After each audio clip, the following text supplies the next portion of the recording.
Sud Radio, Berkov dans tous ses états.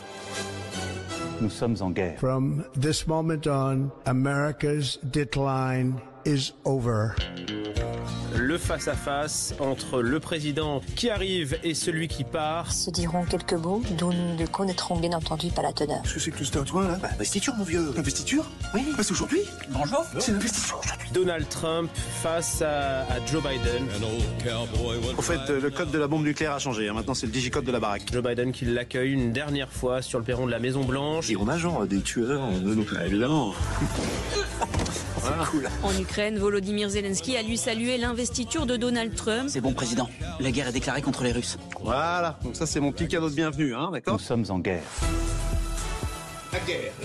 La guerre à tous les étages, mais alors là, vraiment, ça se corse, c'est le cas de le dire, ça se corse avec l'investiture de Donald Trump hier et ses mesures en rafale, on le sait, une centaine déjà de décrets signés, sans parler des discours, sans parler de tout ça. Je rappelle simplement, premier jour de Trump, 42 décrets mémorandum, 115 nominations, plus de 200 mesures exécutives, 60 minutes avec la presse, 3 discours historiques. François Asselineau nous rappelle premier jour de Macron, c'était la pyramide du Louvre, vous vous rappelez, et puis premier jour de Bayrou, c'était un aller-retour à la mairie de Pau. Oui, nous, on prend le temps de la réflexion, on fonce pas comme ce Trump qui tire plus vite que son ombre. Non, c'est pas comme ça. Et puis, Trump a annoncé notamment qu'il allait retirer les USA de l'Organisation mondiale de la santé. Terminé, pour le moment en tout cas, notre collaboration avec l'OMS. Et puis alors, qu'est-ce qui se passe ? On va en parler. On va parler avec le professeur Didier Raoult, qui lui revient des États-Unis. Oui, qu'est-ce qu'il est allé faire ? On va en parler. Et on va parler effectivement de ce qui se passe. Là, pour une fois, on va être plus international que national, avec ces rapports entre le pouvoir, la santé, le Covid, parce que je rappelle que dans les dernières heures de sa présidence, le père, Joe Robinette Biden, a fait un pardon préventif, une grâce préventive à qui ? À Anthony Fauci. Anthony Fauci, directeur de l'Institut national des allergies et des maladies infectieuses. Voilà, on va en parler. Qu'est-ce qui se passe ? On va en parler notamment avec Didier Raoult. Et puis, on va parler de cette histoire absolument rocambolesque, un peu cirque, que oui, il faut quitter X. Vous savez, le hashtag sorti le mouvement Hello quitte X, voilà. C'était, paraît-il, le CNRS. Non, ce n'est pas le CNRS, mais un membre du CNRS. On va en parler aussi avec Idriss Aberkane. Et puis, on va parler aussi de quelqu'un qui est, lui, à Washington, qui a dîné hier avec Robert Kennedy Jr., c'est Christian Perron. On va aussi l'avoir ensuite avec Sarah Knafo également, qui va nous raconter de Washington ce qui s'est passé hier. Et puis, les perles, les huées, les bravos, vous voyez, il y aura beaucoup de choses à dire, mais surtout beaucoup de choses à questionner. À tout de suite. Radio. Les Français parlent au français. Je n'aime pas la blanquette de veau. Je n'aime pas la blanquette de veau. Sud Radio, Berkov dans tous ses états. Juste avant de nous entretenir avec le professeur Didier Raoult, on va parler de cette extraordinaire spécificité de l'Amérique. Dieu sait s'il y a des choses bien en Amérique, mais Dieu sait s'il y a des choses quand même qui fonctionnent de façon bizarre. C'est cette grâce préventive. C'est quand même incroyable. On sait que donc, on l'a su 3 heures avant de quitter son bureau présidentiel, mais vraiment à la dernière limite. On sait qu'il avait déjà pardonné, qu'on dit entre guillemets, à son fils, Hunter Biden. On va pas reparler de cela. Et puis toute sa famille, toute la famille, absolument Biden, absolument. Depuis d'ailleurs le 1er janvier 2014, attention. Et la même chose avec donc le docteur Anthony Fauci, monsieur Covid-19, monsieur Santé de l'Amérique, qui l'a également gracié préventivement. Alors, qu'est-ce que c'est que cette Maud Koffler ? Vous faites l'émission avec moi. Quelle est cette grâce préventive ? C'est quoi ça ? Les grâces préventives, présidentielles préventives, sont inscrites dans l'article 2, section 2, clause 1 de la Constitution américaine, qui dit ceci en raccourci. Le président aura le pouvoir de gracier de manière illimitée, sauf en cas de procédure de destitution avant que des poursuites judiciaires ne soient engagées ou pendant leur exécution ou après condamnation et jugement. La grâce préventive ne doit pas dénoter une culpabilité et Joe Biden le précise dans son communiqué.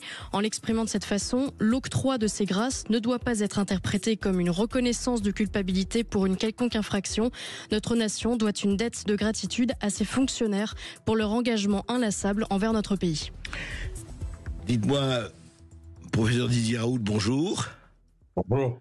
Qu'est-ce que vous pensez de quand vous avez été poursuivi et attaqué comme vous l'avez été, c'est intéressant cette espèce de pardon présidentiel avant qu'il n'y ait eu une poursuite. C'est-à-dire, je leur pardonne, ils sont absolument aujourd'hui immunisés en principe contre toute poursuite, notamment Fauci, mais voilà, écoutez, il n'y a pas de problème, je suis le président, je peux le faire et je l'ai fait.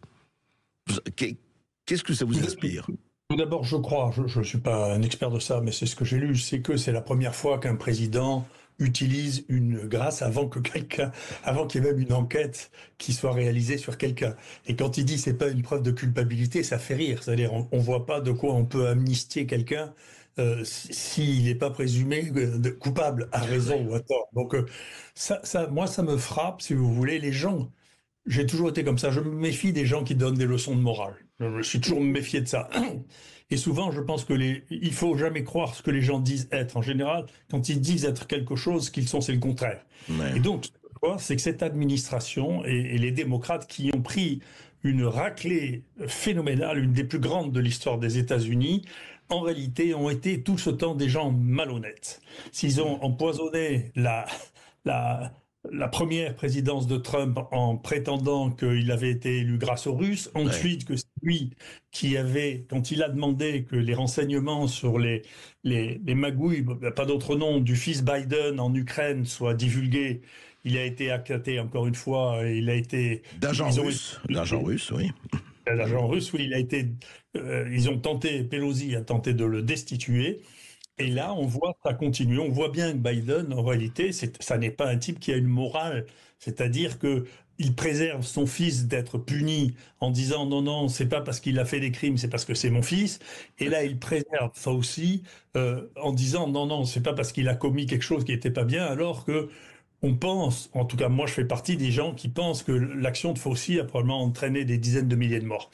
Donc c'est des choses très sérieuses, ça. Donc c'est très intéressant de voir de quel côté, quand je dis on est les gentils, je sais ce qu'on dit. Voilà.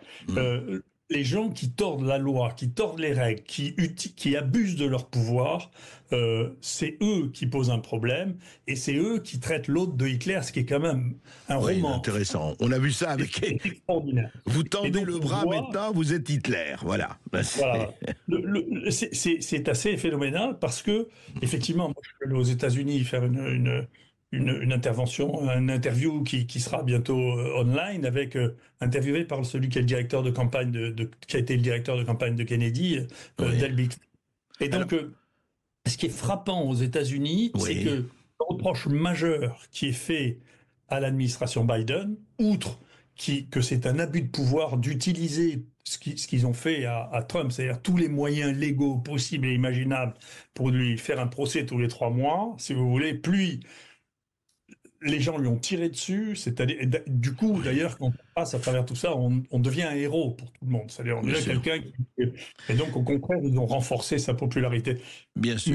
Mais ce qui les marque le plus, et c'est rassurant, parce que je ne peux pas dire que j'étais très rassuré ces dernières années par l'Amérique, mais là, il y a un retour de l'Amérique, de la liberté.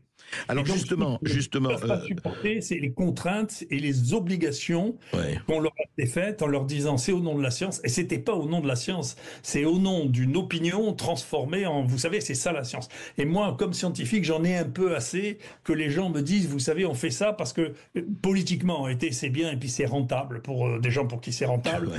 Et deuxièmement, c'est parce que c'est la science et c'est pas la science, c'est une opinion à un moment donné. C'est ça, et ça, il faudrait jamais ne l'oublier, justement. Ce qu'on fait au nom de la science, comme on disait, que de crimes on commet en ton nom. Juste, Didier, je voudrais vous parler, vous étiez donc aux États-Unis pendant une dizaine de jours, vous avez rencontré, fait un entretien que vous allez publier sur votre site. Alors, que vous a dit, enfin, que vous a dit ce directeur de campagne donc de Robert Kennedy Jr. qui s'apprête à prendre des fonctions, on le sait, dans les jours qui viennent, bientôt. Quelle est la position aujourd'hui sur le plan de la santé, sur le plan de ce qui s'est passé pendant 4 ans avec le Covid, etc. Quelle est leur position à eux, à ceux qui s'apprêtent à prendre aujourd'hui le pouvoir? Ils sont on est assez en phase, hein.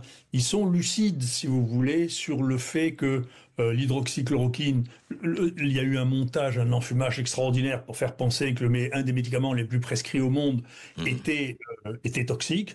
Ça, n'importe qui veut bien s'arrêter 2 minutes et regarder l'histoire de ce médicament ne peut pas croire qu'il soit toxique à ce point, c'est pas possible. Donc c'est une vraie question. Il est extrêmement lucide. Moi, je recommande à ceux qui l'ont pas lu le livre qu'a écrit Kennedy, qui a été traduit en français, qui s'appelle Gates, Fauci et Big Pharma. Oui, Gates, Fauci et Big Pharma, oui, absolument. Explosif, sur lequel il explique très bien que l'hydroxychloroquine a été torpillée, parce que si on avait laissé l'hydroxychloroquine, dont il y a maintenant plus de 1000 études qui ont été publiées sur l'hydroxychloroquine, vous savez, il faut regarder earlyc19.com, et dedans on voit que la moyenne des résultats, c'est la même que celle que l'on a eue, c'est-à-dire 70% de baisse de la mortalité prescrite précocement et 30% chez les patients hospitalisés, sur des milliers d'études. Donc, si vous voulez, les gens peuvent toujours s'acharner sur la première étude. La nôtre avait l'intérêt d'être la première, mais en pratique, il y a eu des études. Il y en a eu d'autres. Partout. C'est intéressant d'ailleurs qu'à propos de Fauci, vous savez que les mails en Amérique, justement, la loi américaine permet à tout citoyen de demander un accès aux documents de n'importe laquelle des agences fédérales, dont fait partie dont est directeur Fauci. Et il y avait ce mail, enfin on en a parlé, mais c'est intéressant de le rappeler, il y a eu un échange entre Anthony Fauci, donc, et Jean-François Delfraissy, à l'époque président du conseil scientifique, à l'époque, au sujet du traitement que vous défendiez, Didier Raoult. Et le président du conseil, donc Delfraissy, dit à Fauci, voilà, j'ai une énorme pression politique pour autoriser l'hydroxychloroquine et en donner à tout le monde, mais, ajoute Delfraissy, j'y résiste pour le moment. Voilà. Puis il dit, ces données ne sont pas particulièrement convaincantes, vous observez un signal légèrement positif, mais il doit être confirmé par un essai randomisé bien mené. Bon, c'était il y a 4 ans, sinon 5 ans. Mais ce qui est intéressant dans cette histoire, c'est que comment quelqu'un, justement, comme Fauci, on revient, et chez nous, n'en parlons pas, tous ces responsables, quand même, d'au moins de négligence, pour ne pas dire plus, comment il se fait qu'ils peuvent passer à travers les mailles du filet, et apparemment, Fauci, quand même, vous êtes de ceux qui pensaient qu'il est responsable de plusieurs milliers de morts, certains disent des dizaines de milliers, peut passer à travers les gouttes. Dans un pays, l'Amérique, où effectivement, on parle de la liberté d'expression, mais aussi de la sanction. Vous le voyez comment on peut faire en trichant, c'est ce que fait Biden, c'est-à-dire ils disent écoutez, il n'y a rien à voir, vous ne pouvez pas évaluer ce qu'a dit M. Fauci, c'est terminé. Donc c'est un déni de la démocratie et de la séparation des pouvoirs qui est un des éléments majeurs de la démocratie américaine. C'est que la démocratie américaine a pris très au sérieux ce que disait Montesquieu, un peu à la différence de la nôtre. Mais moi, j'ai vu ça aussi. J'ai vu que j'avais encore cette naïveté parce que je m'étais pas beaucoup confronté à la justice, si vous voulez, de penser que c'était un pouvoir indépendant pour me rendre compte que c'était pas vrai. Donc encore une fois, ce qui est marquant aux États-Unis, la plus grande ce qui les a le plus choqués, c'est la contrainte basée sur une science virtuelle, si vous voulez, qui représentait jamais que l'opinion de Fauci et de Bill Gates. Ouais. Et donc, pratique, et Bill Gates, vous savez qu'ils essaient de le choper sur le fait de lui taxer sa fondation, ce qui l'amènerait à perdre $1 milliard, oui, parce que sa fondation n'est pas du tout c'est un cheval de Troie, en réalité, pour lui faire gagner de l'argent, c'est-à-dire pour faire prescrire des vaccins dans lesquels il a investi, dans lesquels il a gagné $1 milliard sur les 2 vaccins ARN, quand même. Donc, c'est très intéressant. D'autre part, moi, il me posait la question de savoir quel serait le premier conseil que je leur donnerais pour ce qu'ils devaient faire le premier jour. J'ai tombé juste, j'ai dit sortez de l'OMS. L'OMS, les 4 premiers cancers, les 3 premiers sont des organismes qui ne cherchent qu'à gagner de l'argent, et le 4e, c'est les États-Unis. Il faut les sortir de là, parce que les restes, ceux qui tiennent les ficelles de l'OMS, c'est-à-dire ceux qui payent, c'est 2 fondations de Bill Gates et une fondation de l'industrie pharmaceutique. C'est ça, les 4 premiers. Et la Chine, quand même, et la Chine. Non, mais la Chine est loin derrière. Les 4 premiers... les 4 premiers, c'est l'USA et les 2 fondations de Bill Gates. Oui. et une association de... Il y en a un qui est la Gavi et l'autre qui est la Bill et Melinda Gates Foundation. Donc, Bill Gates tient 17% du financement de l'OMS. Ensuite viennent les États-Unis, et ensuite viennent une association, je ne veux pas dire de malfaiteurs, d'industrie pharmaceutique, qui ne sont pas là. Il n'y a pas de repas gratuit. Donc, disait Milton Friedman, vous savez, ils ne payent pas pour rien. C'est pas vrai. Il n'y a pas de dîner gratuit. Didier Raoult, juste, à votre avis, c'est intéressant parce que vous leur avez conseillé, en tout cas, c'est un des premiers décrets, effectivement. Que peut entraîner comme conséquence, puisque là, c'est acté, la sortie des États-Unis de l'OMS, donc plus de subventions, en tout cas, du gouvernement américain. Qu'est-ce que ça peut entraîner comme conséquence, à votre avis? Mais je pense que ça va faire un électrochoc. Déjà, vous savez, moi, je connais pas mal et j'ai pas mal d'échos en Afrique. Si vous voulez, l'Afrique n'a plus aucune confiance dans l'OMS. Hein.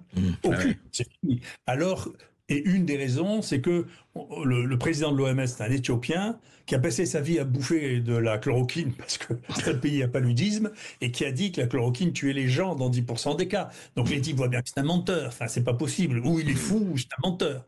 Donc c'est une chose tout à fait extraordinaire. Donc là-dedans, si un jour, comme disaient plusieurs textes célèbres religieux, ils ont des yeux, ils ne savent pas regarder. Oui. Ils regardent. Si vous voulez, c'est quand même extraordinaire d'avoir ça. Un président de l'OMS qui est africain et qui dit que la chloroquine, ça tue les gens.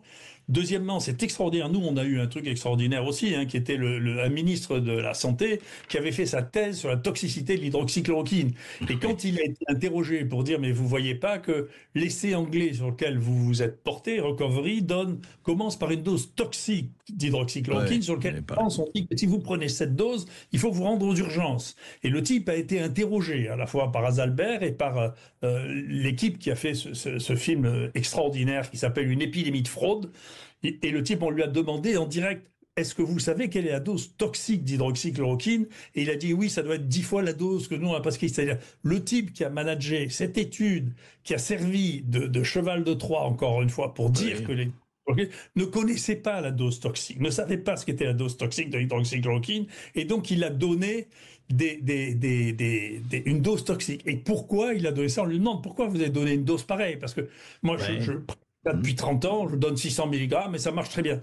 Eh bien, il dit, c'est parce que, et là, c'est un des éléments majeurs dont je voudrais vous convaincre, c'est que, quand je vous disais, vous savez, notre monde a évolué, on est passé de 30% de tertiaire à 80% de tertiaire. Et c'est la même chose pour la médecine. Ces gens du tertiaire pensent que c'est eux qui doivent décider ce qu'est la médecine. Et sur qui ils s'appuient? Sur des mathématiciens ratés qui leur font des modèles. Et ça, c'est un modélisateur. Voilà, c'est un modélisateur. Et il a demandé à un modélisateur de pharmacodynamie, on en a un qui est célèbre aussi, qui est aussi un cinglé, et il lui a demandé quelle était la dose qu'il fallait donner, et l'autre lui a donné une dose toxique parce que c'est pas un docteur. S'il avait regardé n'importe quel traité, il aurait su que c'est pas des docteurs. Confusion des genres, et c'est terrible. Oui, donc, et puis vous voyez bien, vous avez bien vu sur les plateaux télé, n'importe qui, les types sont, vous avez des spécialistes de néphrologie qui me donnent des leçons de maladies infectieuses, vous avez des gens des profs de mathématiques, nous qui nous harcèlent en nous disant c'est comme ça qu'il faut soigner les malades. Si vous voulez, on a un basculement de la connaissance, et je vais vous dire, ce qui est pour Biden, moi je regardais, au début la plupart du temps je suis neutre, je regarde ce que font les gens. Donc quand Biden est arrivé, il a nommé pour superviser toute la science américaine un type absolument remarquable qui s'appelle Eric Lander. Ce type est un généticien exceptionnel, qui a une production scientifique exceptionnelle. Quand je parle de production scientifique, je sais vraiment de quoi je parle. Il est plus cité que moi, vous voyez, quelle modestie. Et donc ce type est resté quelques semaines et il a démissionné parce que quand il a essayé de faire travailler les gens à Washington, ils ont porté plainte pour harcèlement moral. Il a dit, écoutez, je comprends bien, je ne fais pas partie du gouvernement, je suis désolé, je m'en vais. C'est-à-dire que ils ne peuvent pas, et donc c'est la vraie leçon de Trump qui est très intéressante. Il est passé là par 4 ans, il a fait une bêtise, il a gardé la même bien sûr. Il ne savait pas à l'époque. Et ils lui ont tout scié, donc c'est la première chose qu'il va faire, c'est les virer, et c'est comme ça qu'il faut faire. Écoutez, en tout cas... Quand Jean-François Battei m'a demandé de l'aider à réfléchir sur les maladies infectieuses et le bioterrorisme, il a gardé la même administration qui, dès qu'il y a eu quelque chose, l'a trahi immédiatement et n'a pas joué son rôle. Et donc, il aurait dû tirer toute l'administration. C'est les coups de poignard dans le dos, et les coups de poignard dans le dos, on sait ce que ça donne, et pas de confusion des gens. Merci Didier Raoult, on reparlera de tout ça bientôt, mais en tout cas, c'est vraiment passionnant ce qui se passe actuellement du côté de Washington. On verra si ça aura des répercussions en France, mais c'est une autre histoire. Ici Sud Radio. Les Français parlent au français. Les carottes sont cuites.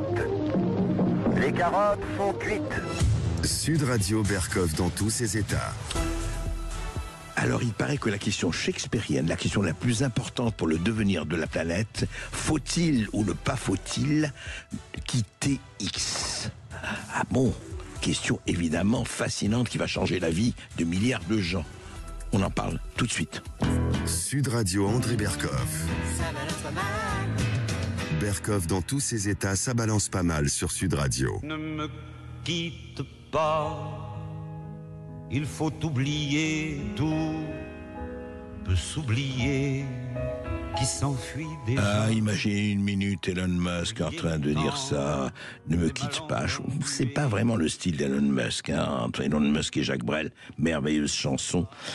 Mais c'est intéressant de voir vraiment ce qui se passe, en tout cas en France, entre autres, par cette espèce de formidable cri, n'est-ce pas, Elon Musk, évidemment, comme Trump et à la droite d'Adolf Hitler, et donc il faut quitter X, qui est devenu, soudainement, c'est drôle, depuis 2 ans, que Musk a acquis cette plateforme, est devenu un instrument d'oppression terrifiante.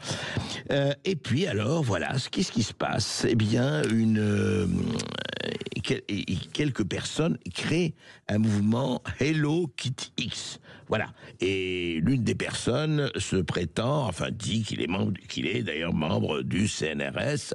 Et alors les gens de Sandrine Rousseau à Marie Tondelier, je quitte X ou pas, et c'est arrivé quand même qu'un éditeur, et pas n'importe lequel, Antoine Gallimard, le PDG des éditions qui porte son nom et celui de son grand-père depuis toujours, dit ah non, c'est plus possible, on quitte X, et puis beaucoup d'autres, etc. Idriss Aberkan, bonjour. Bonjour André Berkov. Alors, vous êtes essayiste, on vous connaît, on vous reçoit avec plaisir toujours. Vous êtes auteur notamment de Triomphe de votre intelligence aux éditions Robert Laffont. Alors, est-ce que c'est encore une preuve, ce qui se passe actuellement avec cette polémique, alors qu'il y a vraiment d'autres problèmes, enfin cette polémique sur Hello Kitty X, qui n'est pas seulement une polémique, mais qui est vraiment un mouvement. Est-ce que, franchement, c'est encore un triomphe de l'intelligence, ça, Idriss? Non, pas vraiment. Et en fait, c'est beaucoup plus qu'une polémique, c'est un scandale. C'est un scandale d'État, au point que le député Renaud, a préparé une interpellation à l'intention d'Elisabeth Borne, ministre de la Recherche, parce que ce qui s'est passé est scandaleux. On a donc la presse, à partir d'une dépêche AFP, qui a titré « Comment le CNRS vous aide à quitter X ». Alors, surprise, bon, ça a été repris. Ah, ça a été pris comme ça, dépêche AFP, comment le CNRS vous aide à quitter X, d'accord? Absolument. Et c'était un mensonge. Le CNRS n'avait jamais validé ce projet. C'était un projet personnel d'un directeur de recherche du CNRS qui s'appelle David Chavalarias et qui se trouve, renseignement pris, être proche de Rudi Reichstadt, de Tristan Mendès France et de Thierry Breton, qu'il a reçu hier dans l'enceinte des locaux du CNRS, dans son labo, où Thierry Breton a dit « Nous connaissons bien David, il nous a appelés, on est ravis d'être là ». Alors là, on a un premier problème. D'une part, donc, la presse, ou s'est trompée, ou a menti, parce que cette personne lui a fait croire que c'était le CNRS qui était derrière tout ça. Non, pas du tout. C'était uniquement son laboratoire. Pour vous donner le CNRS a démenti, d'ailleurs. Le CNRS a démenti, ouais. Bien sûr, puisque c'est très encadré. Il y a tout un tas de textes de loi qui encadrent la façon dont on a le droit de dire c'est le CNRS qui fait ça ou pas. Et pour commencer, on doit avoir un accord écrit. Il faut une convention. Je vous donne un seul texte de loi, l'article L531-8 du Code de la recherche, qui dispose clairement qu'il faut une convention écrite pour des collaborations dans ce domaine-là. Puis il y a un arrêté aussi du 30 mars 2012 qui précise bien qu'on n'a pas le droit d'utiliser le logo du CNRS sans autorisation écrite de la direction. Ce n'était pas le cas. Alors, quel est le problème ? Ça a été présenté comme une initiative de science citoyenne, comme une initiative neutre et apolitique. Problème ? on a Glucksmann qui a dit « j'ai planifié ça ». Je planifie la sortie de... Le député européen Raphaël Glucksmann que nous avions reçu sur Sud Radio, oui. Il a dit ça sur votre antenne, donc c'est très bien. Vous avez fait un très bon travail de journaliste, vous lui avez fait faire une déclaration. Le problème, c'est que cette déclaration contredit ce qui est écrit sur Hello Kitty X, où Hello Kitty X dit « nous sommes apolitiques, apartisans, etc. » Alors, c'est apolitique, c'est apartisan, sauf que ce logiciel qui déclare être en copyright du CNRS, quand vous allez sur le site qui l'héberge, qui s'appelle GitHub, c'est normal, sur GitHub, on met le logiciel, eh bien, vous voyez des trucs du genre bisous les fachos ». Voilà, sur le bureau du CNRS. Bon, très bien. Copyright CNRS, bisous les fachos. Très, très bien. Pas de problème. Vous allez nous donner quelques explications. Et puis, la vidéo qui fait la promotion de ça, elle s'ouvre sur Benoît Hamon. Et elle se termine sur Rokhaya Diallo. Moi, j'ai pas de problème. C'est de la politique. C'est pas de la recherche. Ah oui. Ils ont le droit de faire de la politique. C'est des politiciens. Glucksmann, il a le droit de faire de la politique. C'est un politicien. Pas nous dire que c'est pas politique. Venez certainement pas nous dire que c'est de la recherche et que c'est quelque chose d'apolitique. Et puis de toute façon, à quel moment faire une application qui facilite la migration de X vers Blue Sky, entreprise privée, est un travail de recherche scientifique? Réponse au. Et puis pour vous donner une métaphore toute simple, quand le nom du CNRS qui a été utilisé partout, si on a un capitaine de l'armée de terre qui crée un club de boules à Saint-Tropez, est-ce qu'il a le droit de dire que ce club de boules a été créé par l'armée de terre? Mais bien sûr que non. Évidemment pas. Donc là, on a ce David Chavalarias qui, avec son unité de recherche, crée une application politique, la déclare scientifique, mais elle est politique, elle est entourée de politiques, elle reçoit des politiques, elle est citée par des politiques, et elle a un but politique, et il dit que c'est de la recherche. Et il fait ça avec le CNRS, dans l'enceinte du CNRS, avec les moyens du CNRS. Donc c'est pour ça qu'un député a préparé une interpellation parlementaire, parce que vous imaginez bien que ça pose quelques légers problèmes déontologiques, mais aussi légaux. Et après, je vous parle même pas des problèmes purement d'origine pénale ou commerciale, parce que là, quand vous utilisez cette application, vous faites une archive de votre compte X que vous transmettez au CNRS. C'est ça que fait cette application. Vous faites une archive de toute votre vie sur X que vous transmettez au CNRS. Problème, ce collectif Hello Kitty X n'a aucune personnalité juridique. C'est une association non reconnue en droit français. C'est-à-dire qu'en gros, ce sont X personnes qui se sont réunies et qui n'ont pas de statut, pas de président. C'est même pas une association loi 1901 ou etc. Même pas. Et ça, le CNRS n'a pas le droit de s'associer à des machins comme ça. Le CNRS, c'est très strict. Il ne peut s'associer qu'à des machins qui peuvent signer des contrats. Or, Hello Kitty X ne peut pas signer de contrat. Donc, c'est une initiative complètement personnelle d'un directeur de la recherche du CNRS en roue libre, qui en plus, quand on lui a demandé, on lui a dit, mais vous avez un permis pour ça? On l'a interpellé sur X. On lui a dit, mais quel est votre permis? Vous roulez sur l'A86?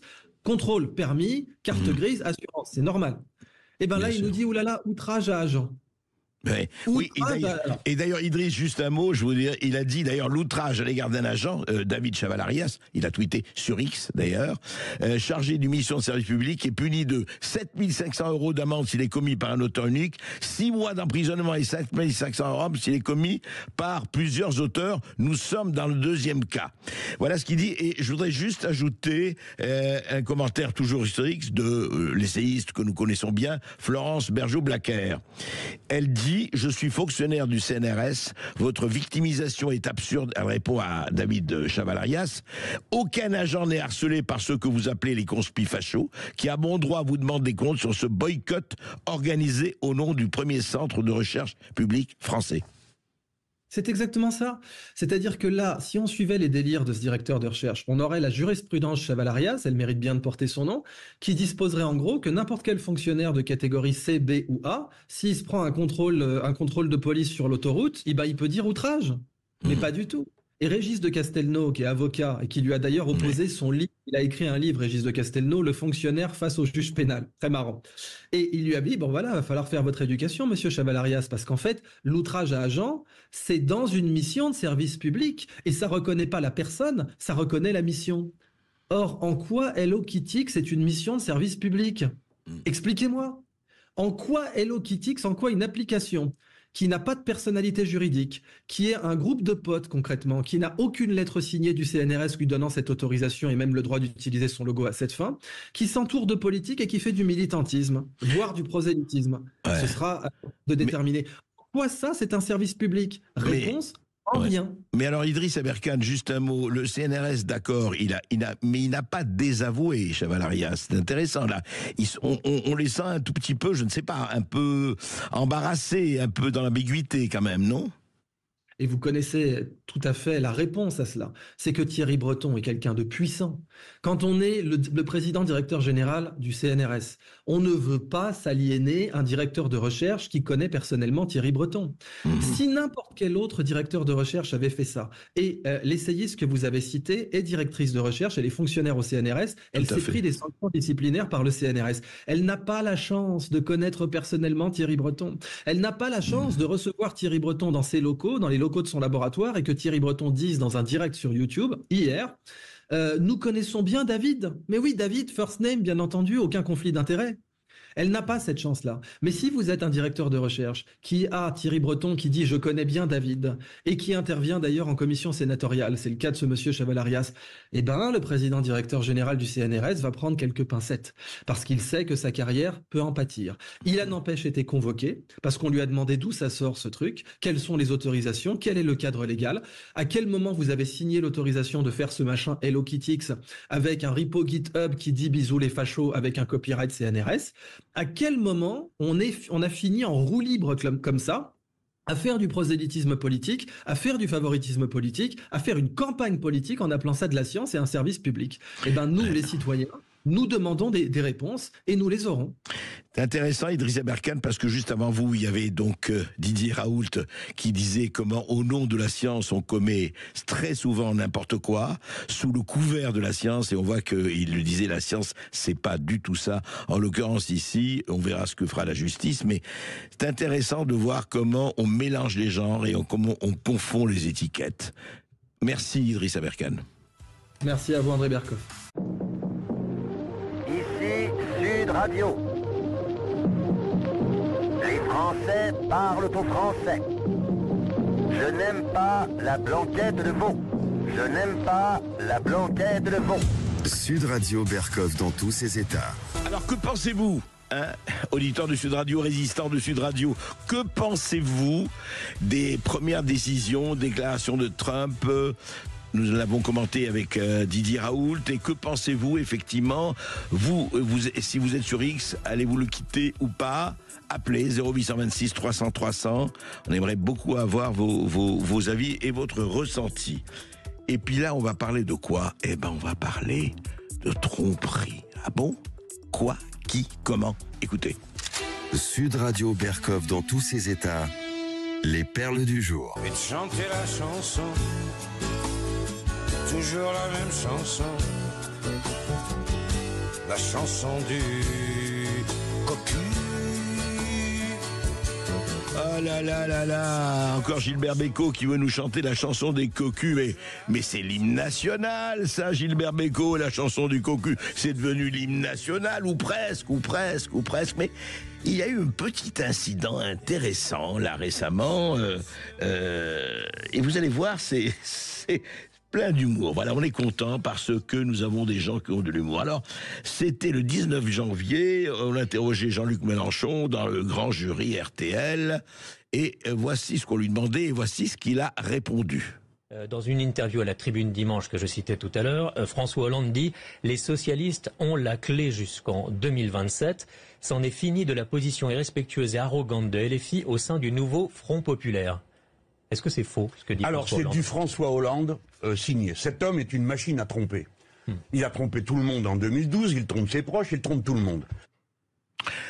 Ah bon, franchement, Jean-Luc Mélenchon, c'est une accusation grave, ça. Vous dites, il trompe tout le monde, il trompe ses proches, il trompe tout le monde, tout ça. Alors on se disait, mais quand même, il va loin, là, Jean-Luc Mélenchon. Eh bien, qui lui a répondu ?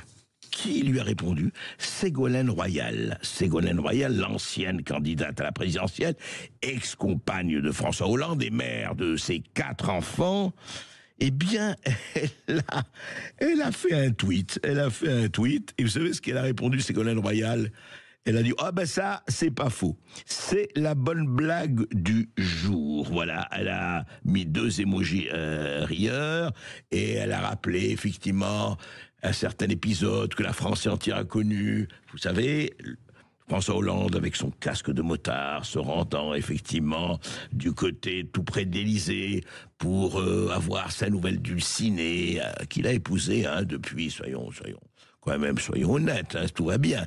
Mais voilà, ça veut dire que Ségolène Royal, elle a de l'humour, et ça fait toujours plaisir de le rappeler. Sud Radio Berkov dans tous ses états. Top départ, donne le go. Ramène mon cheval écuyer, pour tout rond sur lui, lunettes aiguillées. Frère pour appuyer, j'attendrai pas juillet. Un automatique pour tirer sous l'eau, un frérot de ma clique. Oui, alors un bon petit rap, comme on l'aime, tu sais, les bons petits rap, c'est Sofiane, bandit, saleté.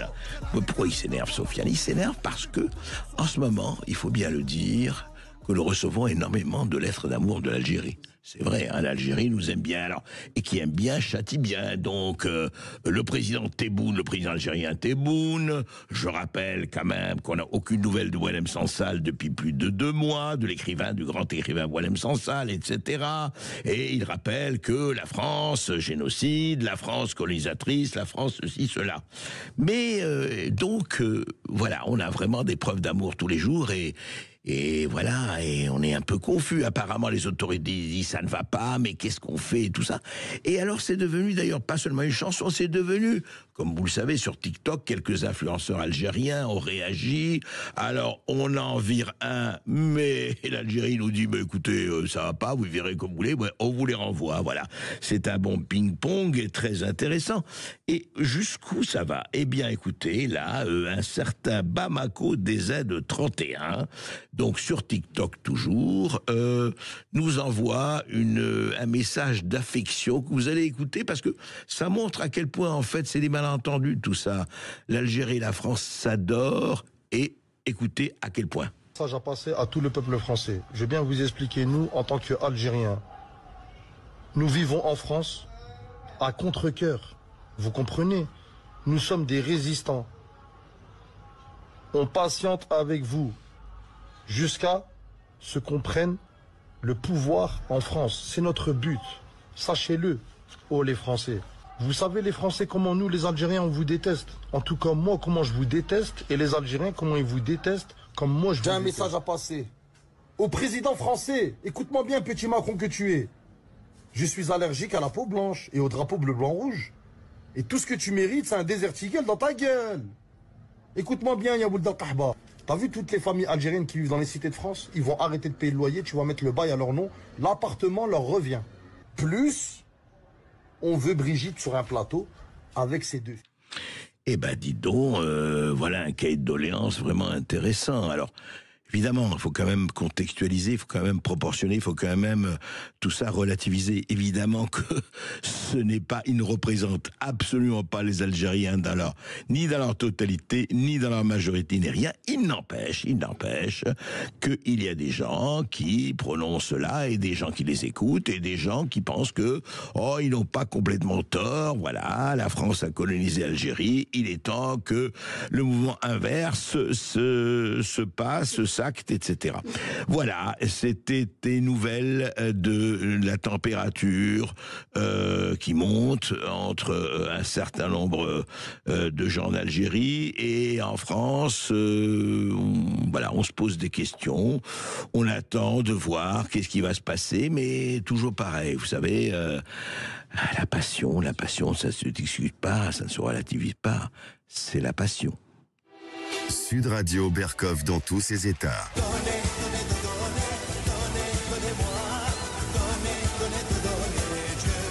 Dieu vous le rendra, ou alors le contribuable français vous le rendra, ou c'est qu'est-ce qui se passe?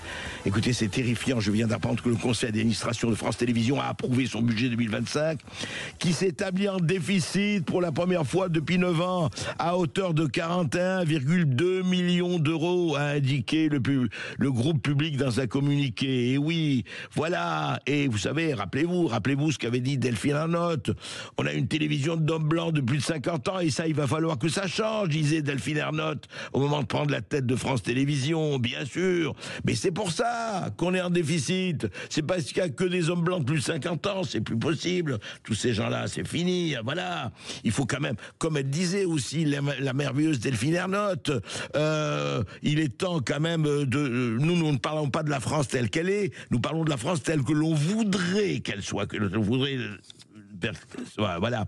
Donc, effectivement, d'ailleurs, on l'a dit, elle l'a dit, d'après le CSA, les personnes perçues comme non blanches représenteraient environ 25% de la société française contre 15% à la télévision. Et ben voilà pourquoi votre fille est muette, et voilà pourquoi France Télévisions perd de l'argent. Alors que, nous contribuons tous, les 25 millions de foyers français, ça continue à payer. Et vous savez combien la dotation publique est actuellement à 2023, combien elle est allouée à France Télévisions? 2430 millions d'euros, vous m'entendez? 2430 millions d'euros. C'est intéressant, c'est à 2 milliards d'euros, un peu plus de 2 milliards d'euros. Alors je vais vous dire, c'est très simple, on va tous contribuer. Il faut refaire, après les restos du cœur, il faut faire les télés du cœur. Oui, il faut aider France Télévisions à poursuivre cet ouvrage merveilleux de diversité, de non-exclusivité, d'accueil, etc. Donnez à France Télévisions. Oui, ils n'ont que 2 milliards, un peu 3 milliards, mais c'est rien. Donnez, s'il vous plaît, donnez. Vous êtes accablés d'impôts? Eh ben, continuez. Pour France Télévisions, tout est permis. Sud Radio Berkov dans tous ses états, midi 14h. André Berkov. Et d'abord, je voudrais saluer les personnes qui se sont levées tôt pour parler avec nous. Elles sont à Washington. Sarah Knafo, bonjour. Bonjour André Berkov. Bonjour. Il est 7h chez vous à Washington, c'est ça. Merci de s'être levé parce que je suppose que vous ne vous êtes pas couché très tôt hier soir. Est-ce que sans être indiscrète, sans être indiscret. Non, vous supposez bien. C'est vrai que là, à Washington, tous les soirs, il y a des cérémonies et des bals pour expliquer un peu comment ça se passe, cette investiture.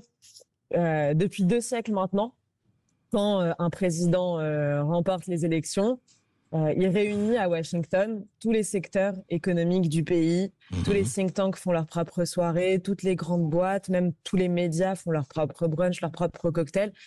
Ça n'existe pas en France, cette tradition, mais les États-Unis, c'est un vieux pays décentralisé où les élites du pays vivent chacun dans leurs propres États, dans la propre capitale de leurs États.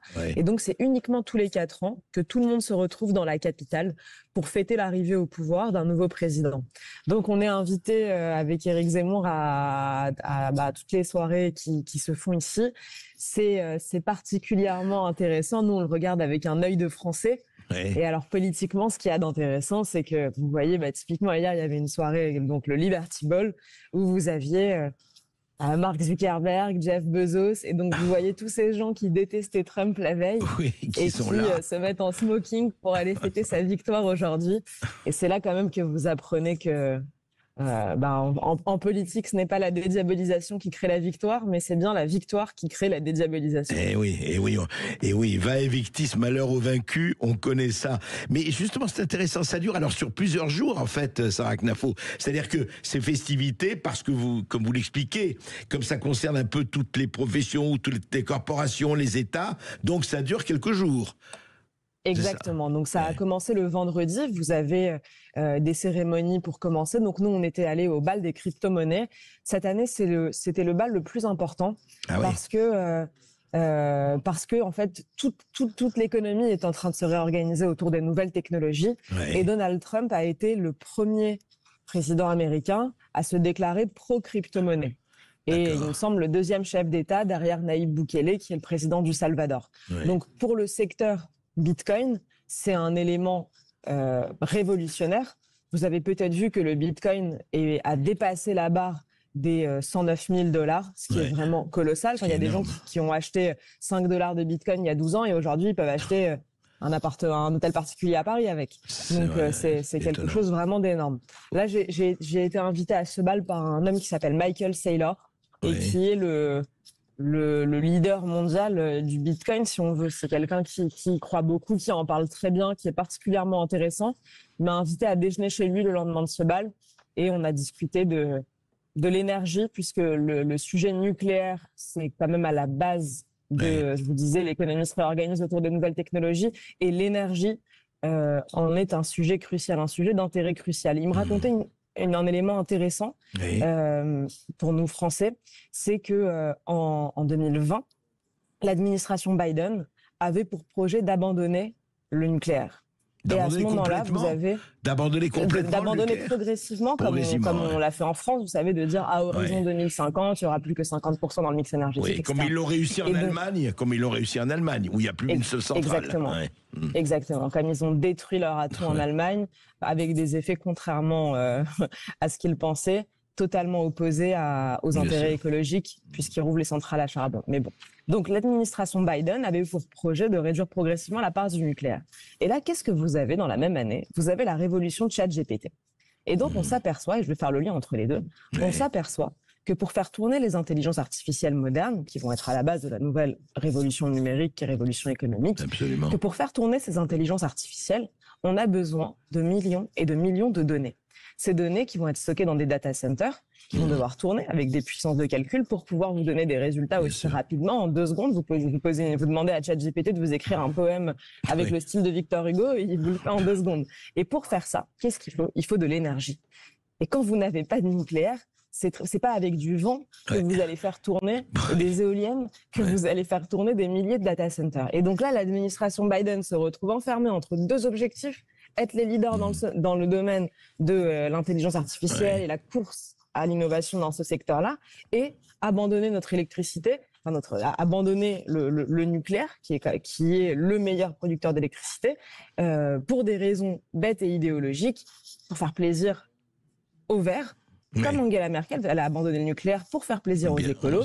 Comme François Hollande chez nous, qui a abandonné le nucléaire pour signer un accord avec les écolos. Comme Emmanuel Macron, qui est lui aussi a poursuivi dans la fermeture de Fessenheim pour signer un accord avec Nicolas Hulot. Et on pourra en passer des meilleurs. À chaque fois, pour des intérêts politiciens, on nuit aux intérêts français de long terme. Dominique Voynet, priez pour nous. C'était ça. mais dites-moi alors, non mais c'est très intéressant ce que vous dites justement sur le lien entre l'intelligence artificielle, tout ce qui va se développer, et l'énergie. Évidemment, c'est le nucléaire qui va fournir la quasi-totalité. Et alors, Sarah Knafo, c'est toujours l'envoyé spécial. Non, vous êtes l'envoyé spécial de Reconquête et de la députée européenne que vous êtes. Comment est-ce que, au-delà de l'euphorie des banquets et tout ça, qu'est-ce qu'on ressent? On ressent vraiment qu'il y a une rupture, que quelque chose est en train de se passer aux États-Unis qui est de l'ordre vraiment de la rupture? En tout cas, du changement d'air, si on veut. Tout à fait. Donc, ça c'est très clair. Vous avez dû entendre le discours hier de Donald Trump. C'est un virage à 180 degrés. Là, on n'est pas dans l'ordre de la petite réformette et de la petite mesure pour faire plaisir. C'est un virage total. Hier, il a fait quelque chose que je trouve politiquement brillant, c'est-à-dire qu'il est venu, juste après son investiture, signer ses premiers décrets devant le peuple qu'il a élu. Ça, ça remet au goût du jour la démocratie athénienne, c'est-à-dire, on vient de m'élire, je dois quelque chose au peuple qui m'a élu, je signe devant lui les premiers décrets que je lui ai promis. Donc, dans ces décrets, vous aviez la sortie de l'OMS, des États-Unis, mais aussi la fermeture des frontières. Et alors, quand il dit de telles choses, là, vous aviez aussi la fin de la censure d'État. Si vous voulez, on y reviendra. Mark Zuckerberg avait dévoilé il y a quelques semaines que c'était la Maison-Blanche qui lui demandait de censurer des propos sur ses réseaux, donc sur Facebook et sur Instagram, les réseaux de Meta. Donc, il a aussi signé le décret pour mettre fin à la censure d'État et protéger la liberté d'expression. Mais quand vous voyez... Donc, il est venu dans une salle qui s'appelle le Capitol One, il y avait 30 000 personnes, il est venu signer ses décrets. Les gens se levaient, des standing ovations sur la signature d'un décret. Ce qu'il y a de beau dans ça, c'est qu'il rend concret le plan sur lequel il a été élu. C'est pas juste de grandes idées en disant je défendrai la liberté d'expression, ça c'est très bien, on peut le dire. Il concrétise devant les gens en leur disant vous m'avez élu, il y aura un effet aujourd'hui. Et le nombre de sujets sur lesquels les gens voient des sujets tout de suite, je crois que c'est le genre de chose qui est de nature à redonner confiance dans la politique. Les gens se disent, on va élire un courant de pensée, on va élire une nouvelle idéologie. Là, c'est pas ça. Non, on élit des mesures qui vont être mises en application dès aujourd'hui, qui vont trouver leur concrétisation ce matin même. Et donc hier, par exemple, le gouvernement a coupé l'application qui permettait aux migrants de demander des rendez-vous pour obtenir leur papier et rentrer aux États-Unis. Ils ont tout simplement coupé l'application. Donc vous voyez des millions de gens à la frontière, ça va très vite. N'exagérons rien, qui ne peuvent tout simplement pas rentrer. Ça va très vite. Ça va très vite. Vous voyez hier Elon Musk qui postait, vous savez qu'il a été désigné pour s'occuper de ce qu'ils appellent l'efficacité gouvernementale. Voilà. La réduction des dépenses de l'État et des agences d'État, etc. Oui. Exactement. Et alors hier, ils ont coupé le site internet des premières agences d'État. Vous voyez à quel point ils veulent montrer. Donc il est élu le 20, à midi, il a son investiture. À 14h, vous avez déjà les premiers effets. Ça, je pense que c'est quelque chose, pour le coup, qui m'intéresse en tant que Française. Je suis contente de voir ça sur place, de voir comment tout le monde s'est préparé. Sarah Knafo, mais enfin, ça se passe comme ça en France, quand un président arrive. Et tout de suite, on a vu, regardez ce qui s'est passé avec François Bayrou comme Premier ministre, avec Emmanuel Macron à la pyramide du Louvre. Ça se passe tout de suite, hein, on fait tout de suite, hein, dans quelques... Non, mais est-ce que ça vous a frappé André. Écoutez, Macron est là depuis 8 ans, on n'a toujours pas vu les premiers effets positifs de ces mesures. Non, franchement, c'est une plaisanterie. Si je vous prends un exemple, la construction de prisons, Emmanuel Macron avait annoncé en 2017 qu'il créerait 30 000 places de prison. Je pense qu'aujourd'hui, on en est à 6 000. Vous voyez ? Bukele au Salvador, il a annoncé un plan de construction de prison. En 7 mois, il a créé 70 000 places. Maintenant, on est sur des échelles qui sont risibles et ridicules. Et alors... pardon. Oui, donc qu'est-ce qui fait alors justement, parce que c'est vrai, on parlait ça hier, enfin on avait tous les mêmes réflexions en se disant qu'est-ce qui fait que effectivement, alors l'Amérique n'est pas la France et la France n'est pas l'Amérique, comparaison n'est pas raison, mais quand même, là on voit quelqu'un, bon après 4 ans de Biden, il y aurait beaucoup de choses à dire là-dessus, qui dit bon maintenant allez, allez au travail, on y va, on fait, on verra les résultats, ça c'est autre chose. Mais comment ça se fait qu'en France, depuis pratiquement 4 décennies, on dit oui, on va avancer, et ça se passe sur les grandes télévisions ou sur les paroles et sur les plateaux, mais à l'Élysée, à Matignon, quel que soit la gauche, la droite, enfin si on regarde depuis des décennies, on parle, et résultat, walou, comme dit l'autre. Absolument rien. D'abord, je dirais qu'il y a 2 sujets. Le premier, c'est l'idéologie des derniers présidents qu'on a eus. Vous parliez tout à l'heure de révolution politique aux États-Unis, c'est vrai. On n'a pas élu de révolutionnaire ni un homme qui voulait vraiment changer les choses. Là, Trump a un mandat. Il a été élu, ça a été un raz-de-marée électoral pour vraiment changer les choses. Ça s'est senti dans son discours hier. À l'inverse, Emmanuel Macron a été élu par défaut avec le fameux Front républicain. Il avait rien promis dans sa campagne. Il a quasiment pas fait campagne en 2022. Vous vous rappelez qu'il a été élu parce qu'il y a eu ce qu'on avait appelé l'effet drapeau. Les gens ont eu peur avec la guerre en Ukraine, ils se sont reportés sur lui.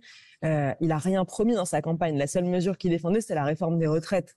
C'est pas que c'est quelque chose qui fait vraiment rêver les foules.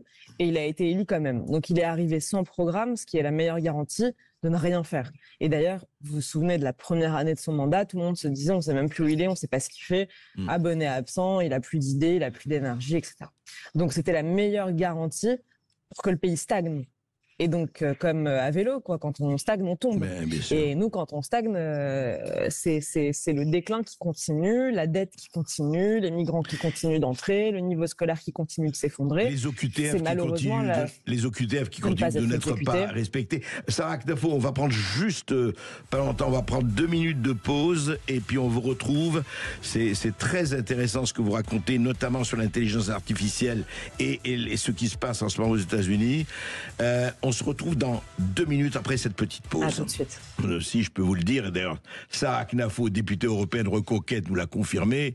Effectivement, on n'a pas attendu un jour, quelques heures, pour que les rafales des décrets et des décisions de Donald Trump et de son équipe arrivent en je dirais en escadrille. Sarah Knafo, au fond, aujourd'hui, parce qu'on sait que Washington, enfin moi j'y suis allé il y a un mois, juste après l'élection de Donald Trump, et je me rappelle qu'ils se demandaient tous à quelle sauce ils seront mangés. L'administration, les fonctionnaires, ils étaient très démocrates là-bas, hein, et j'ai eu quelques témoignages assez intéressants. Est-ce que les gens que vous avez rencontrés, etc., évidemment, ils sont plutôt, évidemment, du côté de Trump et ils sont pleins d'espoir. Mais est-ce que, franchement, la purge, est-ce qu'il va pouvoir attaquer, peut-être pas détruire, mais attaquer l'État profond, le fameux Deep State dont on parle? En tout cas, il s'organise pour. Là, s'il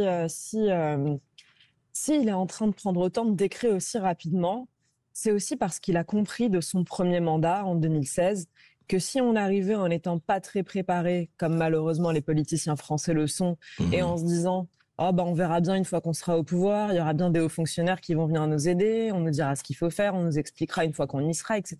Ouais. Bon, d'abord, si on laisse penser ça aux Français, c'est sûr qu'on n'est pas élu. Ça donne pas du tout envie d'élire quelqu'un qui sait pas exactement ce qu'il va faire, mais qui verra une fois arriver. Et deuxième chose, ça fait perdre un temps fou. Et ce dont Trump s'est aperçu, c'est que ça avait laissé le temps à ses adversaires de s'organiser. Oui. Donc tout le temps qu'il avait perdu à ne pas agir en arrivant lors de son premier mandat, en réalité, c'est l'administration qui a repris ses droits. C'est les services de renseignement américains, ça vous avez dû voir, c'est écrit dans beaucoup de livres. Il y a même dans mes souvenirs le patron de la CIA qui en avait publié une sorte de mémoire pour raconter comment ils se faisaient une gloire d'avoir bloqué Donald Trump, et ils en parlaient en disant c'était les adultes contre l'enfant qui essayaient de limiter les actions du président élu par le peuple. FBI aussi, FBI et CIA avaient bien contribué au poignard dans le dos, au coup de couteau dans le dos. Et d'ailleurs, eux le disent, vous savez, parce que les gens vont dire c'est complotiste de dire ça, etc. Mais alors là, pour le coup, c'est même pas le récit de Trump auquel je crois, c'est leur récit à eux. Ouais. Ce sont eux qui racontent avec fierté comment ils ont réussi à bloquer certaines actions. En France aussi, vous avez nombre de ministres, nombre de présidents qui vous racontent, et Nicolas Sarkozy parmi eux, qui vous racontent comment, une fois arrivés à l'Élysée, la haute fonction publique, les inspecteurs des finances, les conseillers d'État, sont venus leur dire ça c'est pas possible, ça on peut pas faire, mais ça vous savez c'est une mauvaise idée, c'est irréaliste, et qui sont venus comme ça briser dans l'œuf toutes les raisons qui avaient fait qu'ils avaient été élus. Donc sans même aller jusqu'à parler d'État profond, c'est l'administration française qui bloque tout. Et d'ailleurs c'était la deuxième partie de la réponse que je voulais vous faire tout à l'heure. Je vous avais dit d'une part on a des présidents, des politiques qui en réalité veulent pas changer les choses en profondeur, donc ils sont souvent élus sur des programmes qui sont pas vraiment révolutionnaires dans le bon sens du terme. Et deuxième chose, quand bien même ils auraient de bonnes idées, à la fin ils se laissent enfermer par la bureaucratie, enfermés par l'administration. Je pense vraiment qu'il faut les connaître pour savoir comment les contourner. Moi, si vous voulez, je les connais dedans. J'ai fait la même école qu'eux. Ouais. Quand j'étais à la Cour des comptes, mon métier, c'était précisément de contrôler l'administration. Donc, on voit comment ils travaillent, on voit ce qu'ils considèrent impossible. Et en fait, tout simplement, moi, quand j'ai travaillé en préfecture, et j'avais un préfet qui me disait, quand vous avez dans vos équipes un technicien qui vous dit « ça, c'est pas possible, ça, monsieur le préfet, on peut pas le faire », alors il faut passer sa nuit à faire le métier de ce technicien, à voir... Oui, pour le démentir et pour essayer de le contrer. Exactement. Ouais. Et il y en a qui ont peur de la technique. Ils veulent pas mettre les mains dans le cambouis. Ils regardent, ils veulent prendre une décision à la fin. Ils font confiance à tous les techniciens. C'est très bien de faire confiance. Mais quand vous avez un individu qui bloque ou une administration qui bloque, il faut être capable d'entrer dans le dur de la matière et d'aller démêler les fils un par un. Je pense qu'aujourd'hui, on n'arrivera à rien si on ne fait pas cette démarche.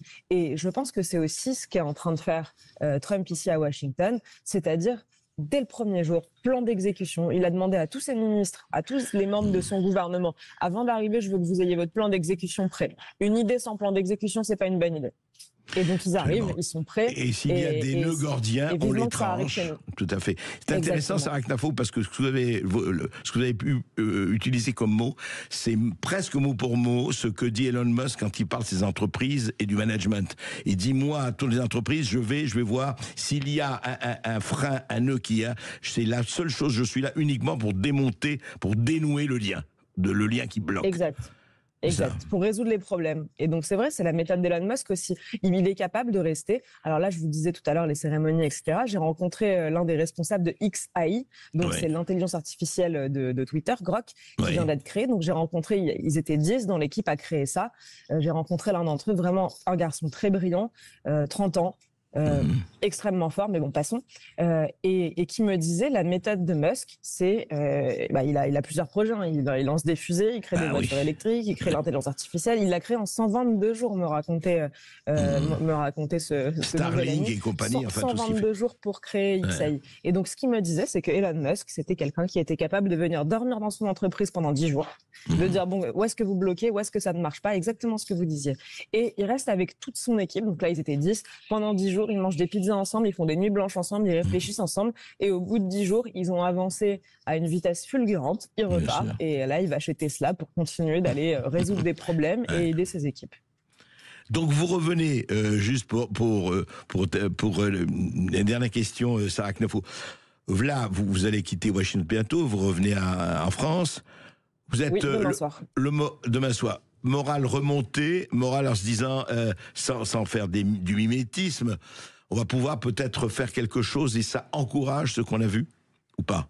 Alors moi j'ai toujours le moral, mais oui, ce qui fait plaisir à voir, c'est qu'on sent, d'ailleurs c'est pas que moi, on sent dans le peuple français que ça a créé un espoir. Vous devez le voir autour de vous, André. On voit bien que ce vent de liberté qui est en train de souffler aux États-Unis, en réalité, dépasse largement le continent américain. On sent que c'est quelque chose qui est en train d'arriver partout. Hier, c'était en Italie, en Argentine, au Salvador. Demain, j'espère en Grande-Bretagne avec Nigel Farage. Après-demain, j'espère en France avec Orban. En Hongrie déjà avec Orban, oui, tout ça. Ça fait des années maintenant. Mais on sent bien que les sujets qui sont aujourd'hui portés aux États-Unis, on a des sujets qui se posent presque dans les mêmes termes en France. Quand vous voyez qu'hier, Donald Trump ouvre le sujet, plutôt ferme le sujet des transgenres, du changement de sexe par les enfants à l'école, de la propagande à l'école, on a exactement le même débat en France. Donc bien sûr, ça ouvre des perspectives, ça montre que c'est possible. On va être très curieux de voir ce qu'ils vont faire dans les prochaines semaines, dans les prochains mois.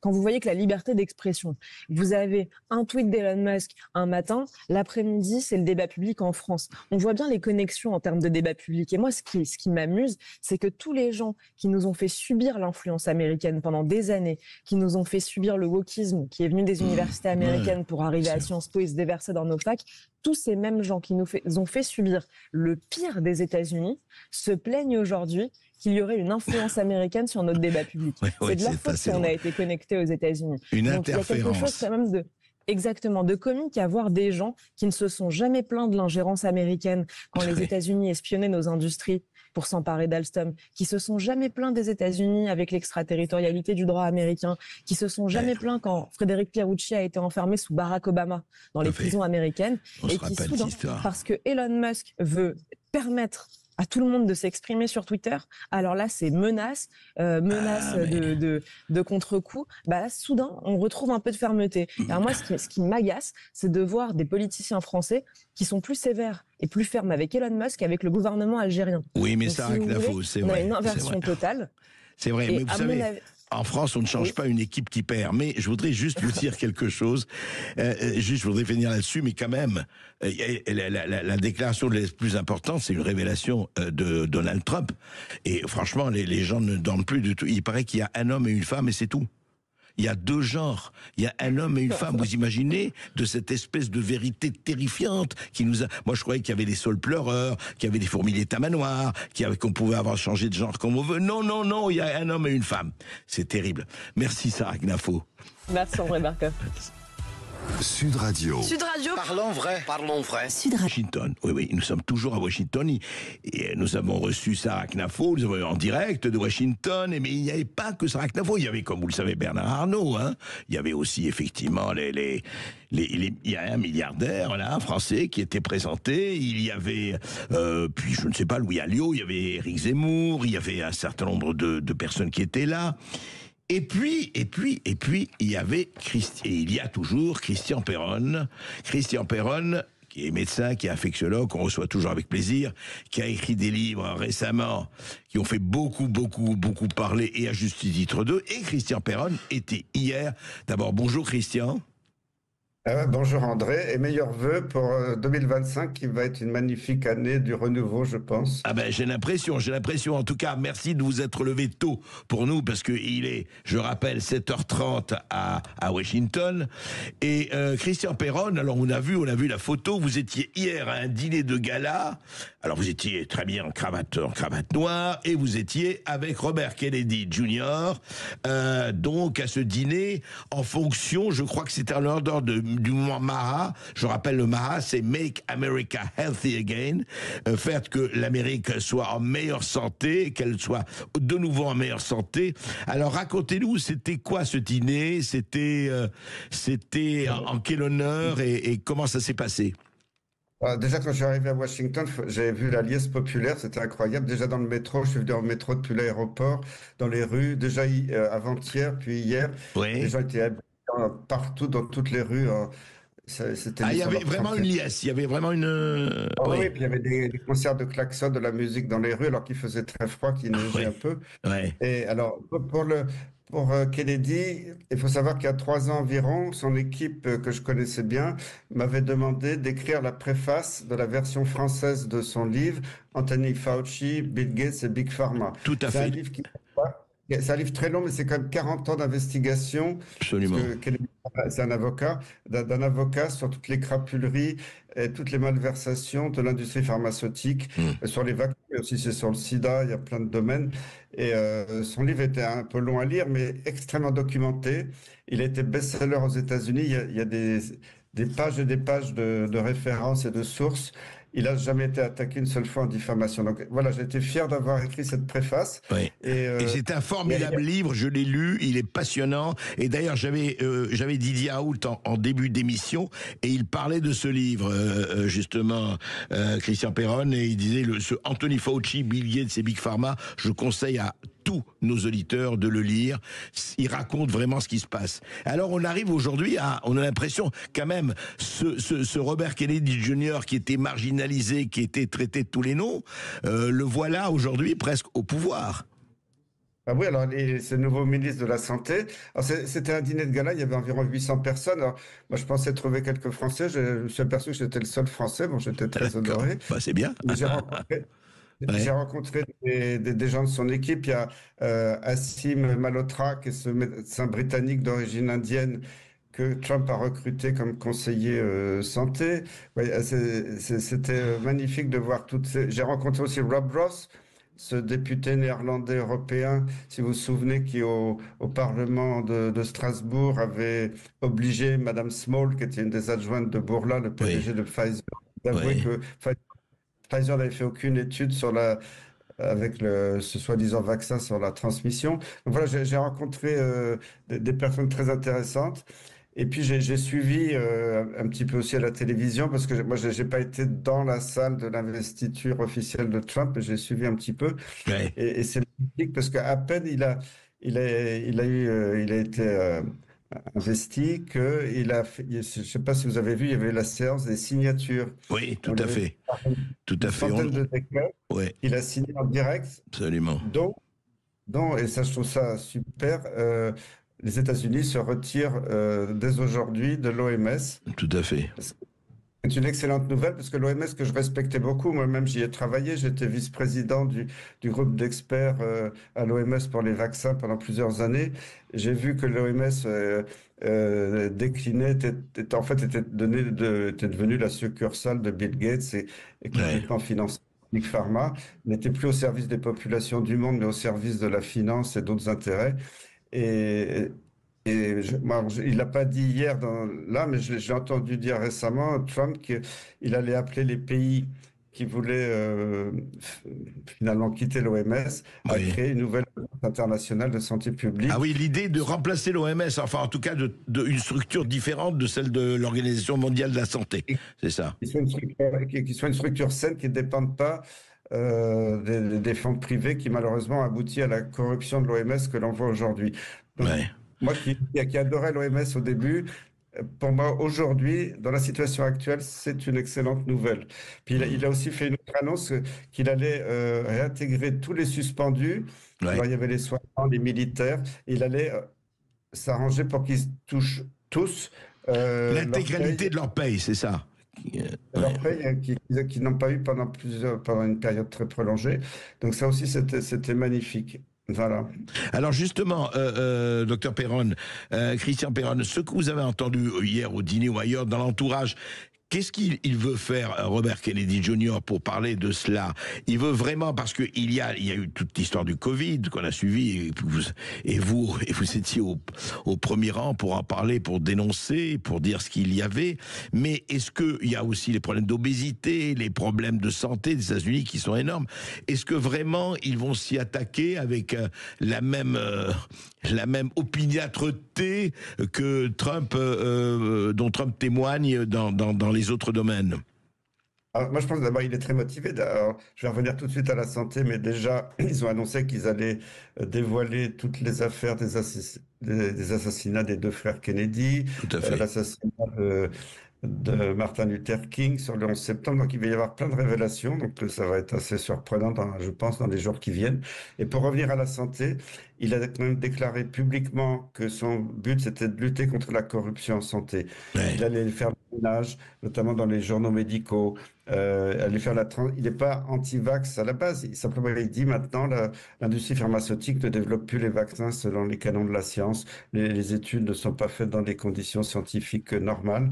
Donc, voilà. Donc, et puis en plus, si vous regardez, ce qui va être génial, c'est qu'il change le directeur du CDC. Le CDC, c'est le Centers for Disease Control, c'est le Centre des surveillance des maladies à Atlanta, qui est l'équivalent de Santé publique France, mais qui est bien plus grand et avec beaucoup plus d'argent.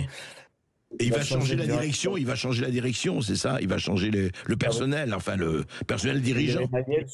Et le NIH, c'est le National Institute of Health, c'est l'équivalent de l'INSERM, mais aussi en beaucoup plus grand, parce qu'ils ont des budgets de milliards de dollars. D'accord. Et notamment, il y a Jay, alors j'ai oublié son nom de famille, c'est un nom d'origine indienne, mais qui est un gars super, qui est à l'université de Stanford, qui va à la tête de ça. Donc vraiment, il va changer les hommes. Et puis justement, vous parlez de la santé, de l'alimentation et tout ça, l'obésité. Azine Malhotra, dont je vous parlais tout à l'heure, qui est ce médecin britannique qui est maintenant est recruté comme conseiller dans l'équipe Trump. C'est un cardiologue anglais qui a fait tout son travail sur changer le régime, le contrôle du diabète, etc. Donc, pour une meilleure alimentation. Donc, le fait qu'il soit conseiller santé est quelque chose de très important. D'accord. Voilà. Donc l'impression que vous avez, Christian Perron, hein, ça fait depuis 4 ans, 5 ans, on sait tout ce qui est arrivé, les questions que vous avez posées, etc. sur le Covid aujourd'hui. Est-ce que étant là à Washington, voyant ce que vous avez vu depuis 2-3 jours, vous avez l'impression vraiment qu'ils vont s'attaquer à cet état profond, l'état profond de la santé, à Big Pharma, en tout cas remettre un tout petit peu ou même beaucoup de l'ordre dans ce désordre établi et dans quand même une certaine corruption, il faut bien le dire. Ben oui, l'industrie pharmaceutique, on en a besoin. Et si vous vous souvenez, je l'avais déjà dit publiquement il y a des années, quand je faisais un lobbying international pour la défense de la maladie de Lyme chronique, à l'ONU, le rapporteur spécial l'avait dit, l'industrie pharmaceutique est la première cause de corruption au monde, devant l'armement, devant le bâtiment, parce que ça coûte pas cher de faire un médicament finalement, mais ils font des marges tellement énormes, ils font des milliards. Et c'est ça qu'il faut. Je suis pas anti-industrie pharmaceutique, il faut que l'industrie pharmaceutique. Bien sûr, il en faut. Il faut la moraliser et empêcher parce que moi je sais que dans tous les pays que les anglo-saxons appellent les key opinion leaders, les leaders d'opinion majeurs, moi je le sais par des amis médecins français et autres qui sont toujours quelquefois dans l'industrie, ce qu'ils déclarent par exemple sur Transparence Santé, c'est le pourboire, parce certains, les plus importants dans les pays, peuvent toucher des milliards d'euros, de dollars sur des comptes offshore.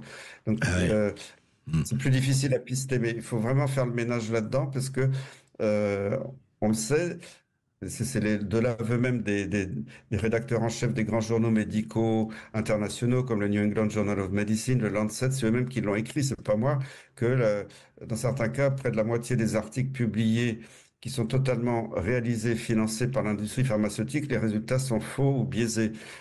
Donc, quand on voit, c'est hallucinant parce que nous, dans nos facultés de médecine, maintenant, les jeunes médecins, on leur apprend que si c'est pas écrit dans le Lancet, ça n'existe pas, que le Lancet, c'est la Bible. On sait ce qui s'est passé avec le Lancet, notamment. En tout cas, c'est une question. Christian Perron, restez avec nous. Merci d'être là, merci de vous être levé tôt. On continue après cette toute petite pause et on va parler un peu de la France, justement. Comment tout ça peut se répercuter dans notre cher et doux pays. À tout de suite avec Christian Perron. Toujours avec le professeur Christian Perron, qui est à Washington et dont on a vu la photo un peu partout, Christian Perron, sur les réseaux sociaux. Vous êtes en cravate noire, en smoking, avec Robert Kennedy Jr. Alors là, je voudrais qu'on parle un peu de notre cher et doux pays, Christian Perron. Vous êtes bien placé pour savoir combien certains d'entre vous, dans le milieu, ont été à la fois marginalisés, attaqués, traités de tous les noms, et plus encore parce que vous aviez des positions dissidentes. Il semble qu'en tout cas, à l'Amérique, la marge a rejoint la page. C'est-à-dire que les marginaux, maintenant, vont être beaucoup moins marginaux. En France, est-ce que c'est possible, sans qu'on fasse encore une fois une homothétie, quand on fasse, ça ne peut pas être évidemment un copier-coller, mais est-ce que c'est possible que quelque chose se passe? Je vous parle toujours au niveau de la santé, mais aussi du reste, mais quand même dans votre domaine, est-ce que vu ce qui s'est passé depuis 4-5 ans et même avant, est-ce que tout ça est possible, qu'on change les directives, les manières de faire, la gestion, on ne veut pas revenir toute la gestion du Covid, on en a parlé, mais est-ce qu'en France, c'est possible qu'on ait une Trumpisation, une Kennedysation de la santé? Bien sûr, moi, je suis totalement convaincu. Alors, avec Macron et son gouvernement actuel, ils vont freiner des cas de fer, mais je ne suis pas sûr que tout ça va durer longtemps.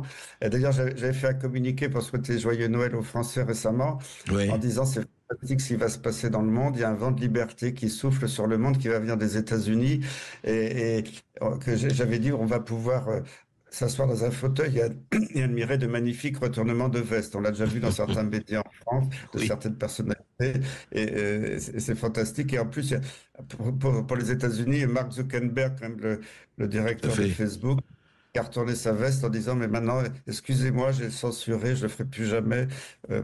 Voilà, donc c'est génial ce qui se passe. Alors, qu'est-ce qui va se produire sur la France déjà? Bon, que l'OMS ne soit plus reconnu par les États-Unis, ça va quand même saboter le plan de traité OMS qui voulait être au-dessus de tous les États du monde pour diriger d'une façon dictatoriale. Et puis, le directeur de l'OMS aurait pu déclarer une pandémie de n'importe quoi, même sans un seul mort. Donc ça, déjà, ça a du plomb dans l'aile.